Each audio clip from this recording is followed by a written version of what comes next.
Hello dear students. आज हम इस वीडियो में एनसीईआरटी 10th क्लास की इंग्लिश बुक की फोर्थ चैप्टर को डिस्कस करने वाले हैं, जिसका नाम है from the diary of Anne Frank.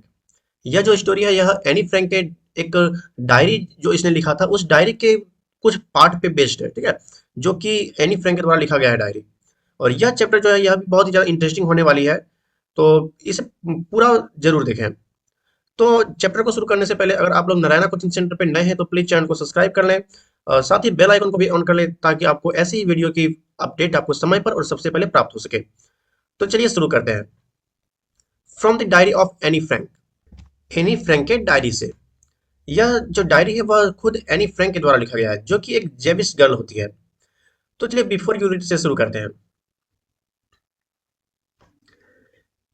एनालियस मैरिया, जिसे एनी फ्रैंक के नाम से जाना जाता है, उसका जन्म जो है वह 12 जून 1929 को हुआ था, फरवरी में।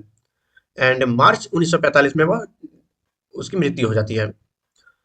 Was a German born Jewish girl who wrote while in hiding with her family and four friends in Amsterdam during the German occupation of the Netherlands in World War II।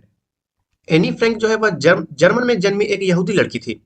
जो द्वितीय विश्व युद्ध जब चल रहा था उस युद्ध में जब नीदरलैंड जर्मन पे कब्जा कर रहे थे, तो उसी समय जो एनी एनी फ्रैंक है और उसके चार दोस्त, ठीक है, एनी फ्रैंक अपने परिवार के साथ और उसके साथ चार दोस्त के साथ मिलकर वह एम्स्टर्डम चले जाते हैं वे लोग, और वहीं पे जाके छुप करके रहना शुरू कर देते हैं। और वहीं पे यह डायरी जो है वह एनी फ्रैंक लिखती है। हर family had move to Amsterdam after the Nazis gain power in German but were trapped when the Nazis occupation extended into the Netherlands. Netherland में जर्मनी की सत्ता में आने के बाद जो है, जो एनी फ्रैंक का जो परिवार था वह उसका परिवार और वो सब जो है एम्स्टर्डम चले गए थे। लेकिन जब ये जो नाजी का जो कब्जा है वो नीदरलैंड में धीरे धीरे जब पूरी तरह से फैल गया, तो एनी फ्रैंक और उसका जो परिवार है वो वहीं पे फंस गया। उसके बाद क्या होता है कि as precautions against the Jewish population increased, the family went into hiding in July 1942 in hidden rooms in her father's Otto Frank's office building. अब जैसे जैसे यहूदी आबादी के खिलाफ जो है वहां पे उत्पीड़न जो है वह बढ़ता गया, तो एनी फ्रैंक का जो परिवार था वह जुलाई 1942 में अपने पिता, जिसका नाम ऑटो फ्रैंक था, उसके कार्यालय में जाके एक कमरे में जाके वो सब छुप गए। After 2 years in hiding, the group was betrayed and transported to the uh, concentration camp system where Annie died of uh, typhus in Bergen-Belsen within days of her sister। अब लगभग उसी ऑफिस में लगभग 2 साल तक छुप के रहने के बाद जो है उन सभी को जो है धोखे से बाहर बुलाया गया और उन सबको जो है वह कंसंट्रेशन कैंप में ले जाया गया। अब वहां पे उस कैंप में ले जाने के बाद क्या होता है कि एनी फ्रैंक और उसकी जो एक बहन होती है जिसका नाम मार्गोट फ्रैंक होता है, उन दोनों बहन का जो है वहीं पे थाइफस की बीमारी के कारण उन दोनों की मौत हो जाती है उसी कंसंट्रेशन कैंप में ही, जो कि बर्गन बेल्सम में होता है। अब आगे क्या होता है कि her father Otto, the family survivor of the group, return to Amsterdam after the war ended to find that her diary had been saved. Convinced that it was a unique record, he took the action to have it published in English under the name The Diary of a Uncle। अब जब finally जो है जो world war second जो चल रही थी वह वर्ल्ड वॉर सेकंड जब समाप्त होती है, तो उस परिवार में सिर्फ उसका पिता, जिसका नाम ऑटो था, वही जो है जीवित बचता है। और वही वापस जो है वहां से लौट करके एम्स्टर्डम जो है जहाँ पे वह रह रहे थे वहीं पे वापस आ जाते हैं। और वहां पर आने के बाद अपनी बेटी एनी फ्रैंक का वह डायरी ढूंढना शुरू करते हैं। फिर डायरी मिलने के बाद वह उसे देखते हैं और सोचते हैं कि इसे मुझे पब्लिश कराना चाहिए, और वह उसे the diary of a young girl के नाम से पब्लिश कराते हैं, उसके जो कि एनी फ्रैंक के द्वारा लिखी गई थी डायरी, उसी डायरी को। The diary was given to Anne Frank for her 13th birthday and chronicled the events of her life from 12 June 1942 until its final entry of 1 August 1944। अब यह जो डायरी है जो कि जिसपे इस यह चैप्टर पूरा बेस्ड है, तो यह डायरी जो है वह एनी फ्रैंक को उसके 13वें जन्मदिन पर गिफ्ट के रूप में दिया गया था। और इस डायरी में उसने अपने लाइफ के बारे में 12 जून 1942 से लेकर के 1 अगस्त 1944 तक की सारी घटनाओं को उसने लिखा है एनी फ्रैंक ने। It was eventually translated from its original Dutch into many languages and became one of the world's most widely read books। अब जब इस डायरी को पब्लिश कराया गया तो यह जो डायरी है यह ओरिजिनली तो डच भाषा में लिखी गई थी, लेकिन यह डायरी इतना ज़्यादा पॉपुलर हो गया, इतना ज़्यादा फेमस हो गया कि इसे बहुत सारी भाषाओं में इसे ट्रांसलेट किया गया। और ट्रांसलेट करने के बाद यह जो डायरी है यह world's most widely read book, मतलब कि पूरे विश्व में सबसे ज्यादा पढ़ी जाने वाली किताबों में से एक बन गया यह diary. There have also been several films, television, and theatrical production, and even an opera based on the diary. अब इस डायरी पे जो आधारित है वो कई सारी फिल्म, टेलीविजन, नाट्य प्रस्तुतियां और यहाँ तक कि एक ओपेरा भी इस पे बन चुकी है। Described as the work of a mature and insightful mind, the diary provides an intimate examination of daily life under Nazi occupation. अब इस डायरी में जो है कि जब नीदरलैंड पे जर्मन का जब कब्जा हुआ था उस समय एक सामान्य परिवार और सामान्य व्यक्ति साहब किस तरह के जीवन को जी रहे थे, किन किन चीजों को फेस कर रहे थे, उन सभी चीजों को इस डायरी में लिखा गया है, सारी चीजों को बताया गया है। Anne Frank has become one of the most renovated and discussed of the Holocaust victims. Anne Frank जो है वो हेलीकॉप्टर पीड़ितों में सबसे प्रसिद्ध और चर्चित लोगों में से एक बन चुकी है। अब आगे क्या होता है, वह ये अब आगे की जो स्टोरी है वो इस डायरी पे बेस्ड है। अभी तक जो है हम उस डायरी और एनी फ्रैंक के बारे में कुछ बातें जो कि बिफोर यूनिट में दिया गया था उसी को पढ़ रहे थे। यहाँ से हमारी मेन स्टोरी जो है वो शुरू होती है। Writing in a diary is a really strange experience for someone like me. Not only because I have never written anything before, but also because it seems to me that later no neither I nor anyone else will be interested in a messing of a 13-year-old schoolgirl. Anne Frank कहती है कि diary लिखना मेरे जैसे व्यक्ति के लिए वाकई एक अजीब अनुभव है, क्योंकि सिर्फ इसलिए नहीं कि मैंने इससे पहले कभी कुछ लिखा नहीं है, बल्कि इसलिए भी क्योंकि मुझे लगता है कि आगे आने वाले समय में कोई भी व्यक्ति एक 13 वर्ष की स्कूल गर्ल की लड़की के द्वारा लिखी गई डायरी को पढ़ने में कोई भी इंटरेस्टेड नहीं होंगे उस टाइम, ठीक है। Oh well, it doesn't matter, I feel like writing and I have an even greater need to get all kinds of things off my chest. खैर इन सभी बातों से मुझे कोई फर्क नहीं पड़ता। मुझे लिखने का मन करता है और मुझे अपने दिल की सारी बातें कहने और किसी से शेयर करने की भी जरूरत है। Paper has more patience than people. I thought of this saying on one of those days when I was feeling a little depressed and was sitting at home with my chin in my hands, bored and listless, wondering whether to stay in or go out. आगे Anne Frank कहती है कि कागज में लोगों से ज्यादा धैर्य होता है, और मैंने इस कहावत को इसके बारे में तब सोचा जब मैं एक दिन घर में थोड़ा उदास महसूस कर रही थी और अपने घर में अपने थोड़ी को अपने हाथों में लेकर के बैठा हुआ था और बहुत ही ज्यादा ऊब चुका था और बेचैन था और सोच रहा था कि घर में रहूं या फिर यहाँ से बाहर कहीं निकल जाऊं। I finally stayed where I was brooding, yes paper does have more patience and silence. I am not planning to let anyone else read this stiff-backed notebook, grandly referred to as a diary. Unless I should ever find a real friend, it probably wouldn't make a bit of difference. फिर जो है Anne Frank अपने diary को लेती है और उससे उस डायरी का नाम ही वह अपने उस डायरी का नाम रख देती है डायरी ही, ठीक है। और वह सोचती है कि मैं चाहती हूँ कि मेरा यह डायरी जो है वह इसे कोई ना पढ़ सके, तब तक कोई ना पढ़ सके जब तक कि मेरी कोई एक रियल फ्रेंड ना बन जाए, ठीक है।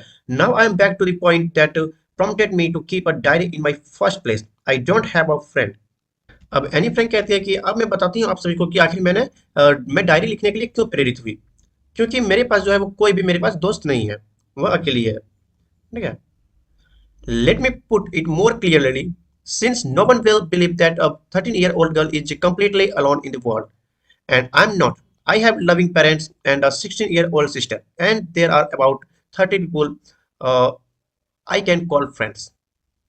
एनी फ्रैंक कहती है कि मैं इस बात को अब स्पष्ट करना चाहती हूँ कि क्योंकि कोई भी यह विश्वास भी नहीं करेगा कि कोई एक 13 साल की जो लड़की है वह पूरी तरह से दुनिया में अकेली है ना।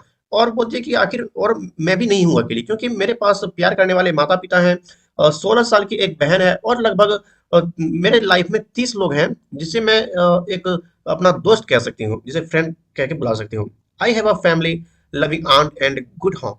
No one on the surface I seem to have everything except my one true friend.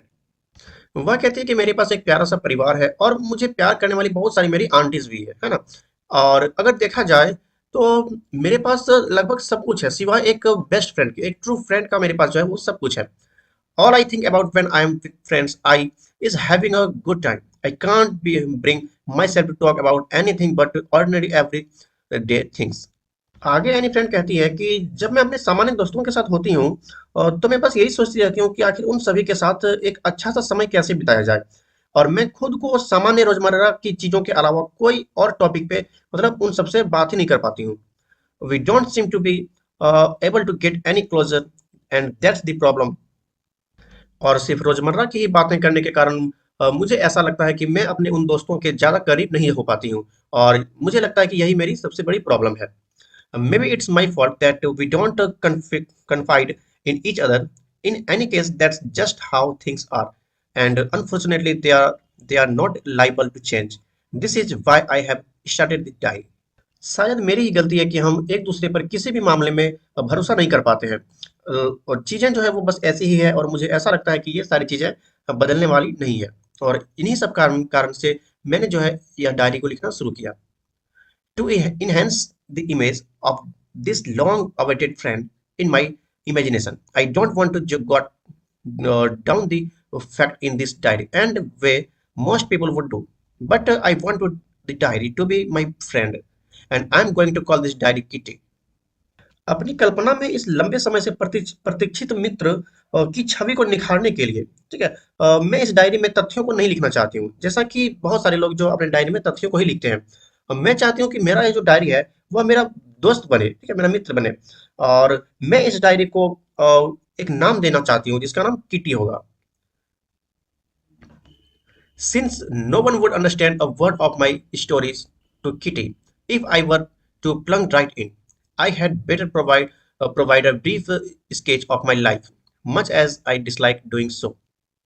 चूंकि यदि मैं किट्टी को सीधे अपनी सारी कहानियां सुनाने लगूं तो शायद कोई भी व्यक्ति जो है मेरे इन शब्दों को समझ नहीं पाएगा। इसलिए बेहतर यही होगा कि पहले मैं अपने जीवन का एक संक्षिप्त विवरण दे दूं। हालांकि ऐसा करना मुझे पसंद नहीं है, फिर भी मैं अपने बारे में कुछ बताती हूँ। My father, the most adorable father I have ever seen, didn't marry my mother until he was 36 and she was 25 years.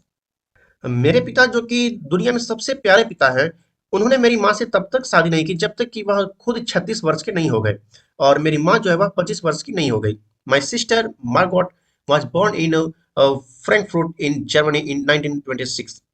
मेरी जो बहन है मार्गोट, वह 1926 में जर्मनी के फ्रैंकफर्ट में पैदा हुई थी। आई वॉज बर्न ऑन 12 जून 1929, और मेरी जो जन्म है वह 12 जून 1929 को हुई थी। I live in Frankfurt until I was 4। My father immigrated to Holland in 1933। मैं 4 साल की उम्र तक फ्रैंकफर्ट में रही, और मेरे जो पिता थे वह 1933 में हॉलैंड चले गए। My mother Edith Hollander Frank went with him to Holland in September, while Margot and I were sent to Aachen to stay with our grandmother. Margot went to Holland in December and I followed in February, when I was plunked down on the table as a birthday present of Margot. मेरी माँ Edith Hollander Frank और सितंबर में उनके साथ Holland चली गई, जबकि Margot और मुझे हमारी दादी के साथ रहने के लिए आचेन भेजा गया। मार्गोट दिसंबर में हॉलैंड चली गई, और मैं फरवरी में उनके पीछे पीछे मैं भी हॉलैंड चली गई। मैं हॉलैंड तब गई जब मार्गोट का जन्मदिन था फरवरी में, और मुझे उनके उसके जन्मदिन के उपहार के रूप में मुझे वहाँ पे एक तरह से सरप्राइज के रूप में मुझे वहाँ बुलाया गया था। I started right away at the Montessori nursery school. I stayed there until I was 6, at which time I started in the first form. In the sixth form, my teacher was Marx Kupres, the headmistress. At the end of the year, we were both in tears as we said a heartbreaking farewell. Holland जाने के बाद मैंने तुरंत Montessori nursery school में दाखिला ले लिया, और मैं 6 साल की उम्र तक वहीं पे पढ़ती रही। उस समय मैंने पहली कक्षा में दाखिला लिया, और छठी कक्षा में मेरी शिक्षिका श्रीमती कुपेरस थी, जो वहाँ की हेड मिस्ट्रेस थी। साल के अंत में जब हम दोनों की आंखें आंसुओं से भर गई, तो हमने एक दूसरे को दिल दिल दिल छू लेने वाली बातें करके और एक दूसरे से हग वगैरह करके एक दूसरे को अलविदा कहा। In the summer of 1941, Grandma fell ill and had to have an operation. So my birthday passed with a little celebration. 1941 में मेरी जो दादी माँ थी वह गर्मियों के महीने में वह बीमार पड़ गई, जिसके कारण उनका ऑपरेशन हुआ, और इसलिए मेरा जो जन्मदिन था वह उस पर कोई भी उत्सव नहीं हुआ। वह एक लिटिल सेलिब्रेशन से ही उसे सेलिब्रेट किया गया। Grandma died in January 1942. No one knows how often I think of her and still love her. This birthday celebration in 1942 was intended to make up for the other, and Grandma's candle was lit along with the rest. जनवरी 1942 में दादी की मृत्यु हो जाती है, और कोई नहीं जानता कि आखिर मैं उन्हें कितनी बार याद करती हूँ और अभी भी करती हूँ। 1942 में यह मेरा जन्मदिन समारोह दूसरे की याद दिलाने के लिए मनाया गया था और दादी की मोमबत्ती को बाकी मोमबत्तियों के साथ भी जलाया गया था। The four of us are still doing well, and that brings me to the present date of 20 June 1942 and the solemn dedication of my diary. आगे एनी फ्रैंक लिखती है कि आज का जो डेट है वह 20 जून 1942 का दिनांक है और अभी तक हमारे जो परिवार के चारों सदस्य जो हैं वो सभी अच्छे हैं। और उसके बाद जो है वो अपने डायरी में लिखना शुरू करती है कि dearest Kitty, our entire class is quaking in its boast. The reason of course, is the forthcoming meeting in which the teachers decide who will move up to the next from and who will be kept back. वह लिखते हैं कि मेरी सबसे प्यारी kitty, आज जो है मेरी पूरी कक्षा में मेरे सारे कक्षा के छात्र जो है वो डर के कारण कांप रहे हैं और इसका कारण यह है कि आज जो है एक बैठक होने वाली है जिसमें शिक्षक यह तय करेंगे कि कौन कौन छात्र जो है वह अगले फॉर्म में जाएंगे और कौन कौन से छात्र पीछे रह जाएंगे। Half the class is making bets. Jane and I laugh ourselves silly at the two boys behind us, Cian and Jacques, who have staked their entire holiday saving on their bet. कक्षा के लगभग आधे से ज्यादा छात्र जो थे वह एक दूसरे से शर्त लगा रहे थे। जीएन और मैं अपने पीछे के दो लड़के सीएन और जैक्स पर खुद को उसके ऊपर हंस रहे थे क्योंकि उन्होंने अपनी छुट्टियों की पूरी बचत, जितना भी उन्होंने बचत की थी छुट्टियों में, वो सारी बचत अपने उन शर्त पे लगा दी थी, शर्त के तौर पे। From morning to night it's you are going to pass, not no I am not, yes you are, no I am not, even G's pleading glance and my angry outburst can't clamp them down. सुबह से शाम हो चुकी थी और सारे कक्षा के छात्र जो है वह यही अभी भी यही बोल रहे थे कि तुम पास हो जाओगे, नहीं मैं पास नहीं हो पाऊंगा, हाँ तुम पास हो जाओगे, यही इन्हीं तरह की बातें वो सारे बोल रहे थे। यहाँ तक कि जी जो थी उसकी विनती भरी निगाहें और मेरा गुस्सा भी उन सभी छात्रों को शांत नहीं कर पा रहा था। If you ask me, there are so many dummies that about a quarter of the class should be kept back, but teachers are the most unpredictable creature on earth. अगर आप मुझसे पूछें तो क्लास में इतने सारे बेवकूफ हैं कि मुझे लगता है कि लगभग एक चौथाई को पीछे रखा जाना चाहिए, लेकिन शिक्षक जो होते हैं वह पृथ्वी पर सबसे अनप्रिडिक्टेबल क्रिएचर्स हैं, इसलिए वह नहीं रखेंगे, ऐसा नहीं करेंगे। I am not so worried about my girlfriends and myself, we will make it, the only subject I am not sure about is math, anyway all we can do is wait. Until then we keep telling each other not to lose heart. अब वह बोलती है कि हालांकि मैं भी जो हूँ वह मैं ज़्यादा नहीं डरी हुई हूँ और ना ही मेरे जो दोस्त हैं वह ज़्यादा डरे हुए हैं, क्योंकि हमें पता है कि हम लोग पास हो जाएंगे। लेकिन फिर भी हम जो है एक दूसरे को अभी भी मतलब यही बोल रहे थे कि हौसला रखो, हम लोग पास हो जाएंगे, इन्हीं तरह की बातों को। I get along pretty well with all my teachers. There are 9 of them, 7 men and 2 women. Mr. Kissing, the old fogey who teaches math, was annoyed with me for ages because I talked so much. वो बोलती है कि मैं अपने result के लिए डरी हुई नहीं थी, लेकिन फिर भी मैं जो हूँ अगर कहा जाए कि तो मैं मैथ सब्जेक्ट के लिए श्योर नहीं थी कि आखिर उसमें क्या होगा। हालांकि मेरे स्कूल में जो है वह कुल 9 शिक्षक हैं, जिसमें से 7 जो है वह मैन है और उसमें 2 जो है वह वुमेन है। और उसमें से मिस्टर किसिंग जो है वह हमें मैथ पढ़ाते हैं। वह मुझसे हमेशा जो है नाराज रहा करते हैं क्योंकि मैं जो हूँ वो कक्षा में बहुत ज़्यादा बातें क्या करती हूँ। After several warnings, he assigned me extra homework, an essay on the subject, a chatterbox. A chatterbox, what can you write about that? I had worried about that later. I decided I jotted down the title in my notebook, tucked in it my bag, and tried to keep quiet. मुझे class में बात नहीं करने के लिए कई बार चेतावनियां देने के बाद भी जब मैं नहीं मानी तो मुझे जो मैथ वाले टीचर थे उन्होंने मुझे एक्स्ट्रा होमवर्क दे दिया। और एक्स्ट्रा होमवर्क क्या था कि एक बकबक करने वाले पे निबंध लिखना है। अब एक बकबक करने वाले वाला आप इसके बारे में क्या लिख सकते हैं। मैंने तय किया कि मैं इसके बारे में बाद में सोचूंगी और मैंने अपनी नोटबुक के शीट्स में लिखा इसे और इसे अपने बैग में रखा और चुप रहने की कोशिश करने लगी क्लास में। That evening, after I had finished the rest of my homework, the note about the essay caught my eyes. I began thinking about the subject while chewing the tip of my front end pen. जब उस शाम को मैंने अपने अपना सारा homework पूरा कर लिया तो मुझे अपने कॉपी पे लिखा हुआ उस निबंध के नोट पे मेरी नजर पड़ी। और फिर मैं अपने फाउंटेन पेन को की नोक को मुंह में चबाते हुए उस विषय के बारे में सोचने लगी। Anyone could resemble on and leave big space between the words but the trick was to come up with convincing arguments to prove the necessity of talking। पहले तो वह सोचती है कि मैं अपने निबंध के शब्दों के बीच में बड़ी-बड़ी जगह छोड़ते हुए आगे बढ़ जाऊँगी। लेकिन फिर वह बाद में सोचती है कि नहीं, मैं ऐसा नहीं करूँगी। मैं जो हूँ अपनी निबंध को कुछ अलग तरीके से लिखूँगी और वह ये होगा कि बातचीत की ज़रूरतों को साबित करने के लिए एक ठोस मुझे तर्क चाहिए, मुझे तर्क देना चाहिए अपने निबंध में। I thought, and suddenly I had an idea. I wrote the 3 pages Mr. Kissing had assigned me and was satisfied. I argued that talking is a student's trait and that I would do my best to keep it under control। और कुछ देर तक मैं उस निबंध के ऊपर सोचने के बाद मुझे फाइनली जो है एक आइडिया आया और मैंने उस आइडिया पे लगभग 3 पेज लिखा उस ऐसा निबंध के बारे में और 3 पेज लिखने के बाद मैं संतुष्ट हो गई। और मैंने उसमें तर्क दिया कि बात करना जो है एक छात्र का गुण है और फिर भी मैं इसे नियंत्रित करने की पूरी कोशिश करूंगी। But that would never be able to cure myself of the habit since my mother talked as much as I did, if not more, and that there's not much you can do about inherited trait। और आगे वो कहती है कि हालांकि मैं अपने इस आदत पे पूरी तरह से कंट्रोल नहीं कर सकूंगी क्योंकि मेरी जो माँ है वह भी बहुत ही ज्यादा बात क्या करती है और यह जो मुझे गुण है वह मुझे यह गुण मुझे विरासत में मिली हुई है और मैं अपने विरासत में मिले हुए गुण को ज्यादा कंट्रोल नहीं कर सकती हूँ। Mr. Kissing had a good laugh at my arguments, but when I proceeded to talk my way to the next lesson, he assigned me a second essay।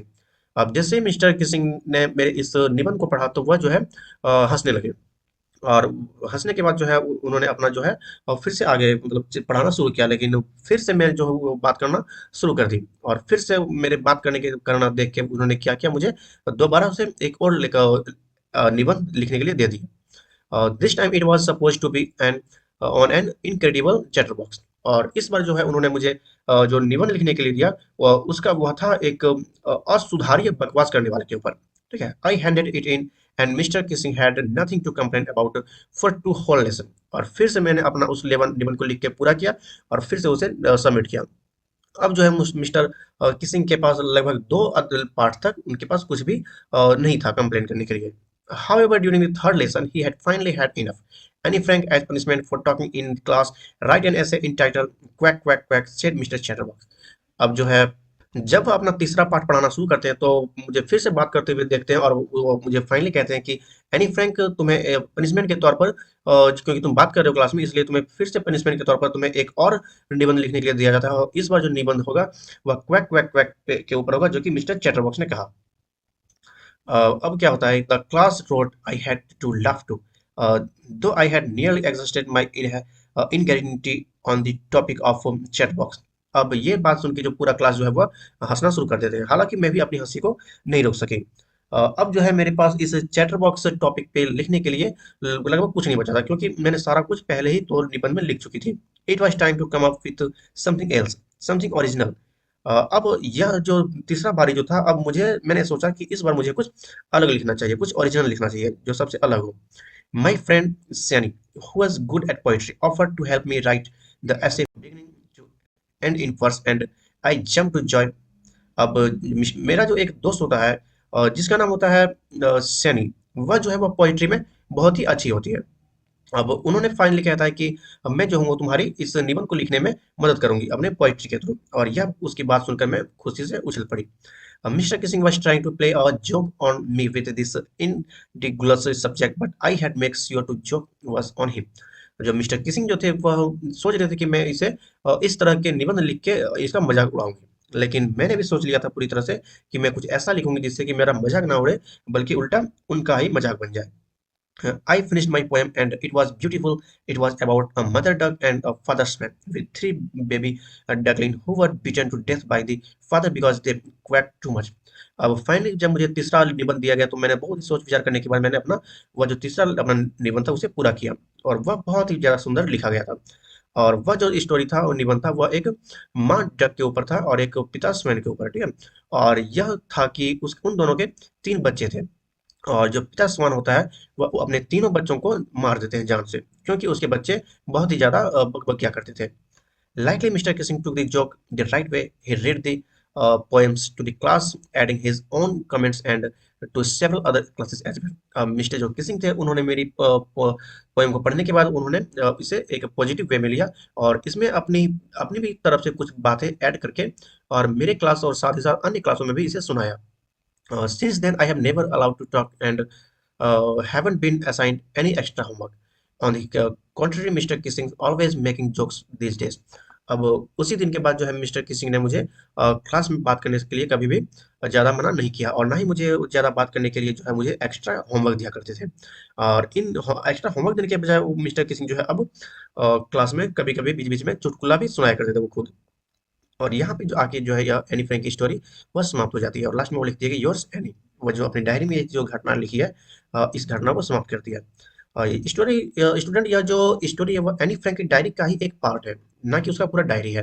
अ, उसके पूरे डायरी जो है वह उसमें और भी बहुत सारी चीज़ों को लिखा गया है, लेकिन यह स्टोरी उस डायरी का एक छोटा सा पार्ट है जो कि आपके अध्याय में दिया गया है। और यहाँ पे जो है हमारी यह स्टोरी समाप्त हो जाती है। स्टूडेंट आई होप कि आप लोगों को यह स्टोरी बहुत ही ज़्यादा पसंद आई होगी। प्लीज़ आप लोगों को ये स्टोरी कैसी लगी वह भी कमेंट सेक्शन में जरूर बताएं। और अगर आप लोगों को अच्छी भी लगी हो तो वो भी आप कमेंट सेक्शन में जरूर बताएं।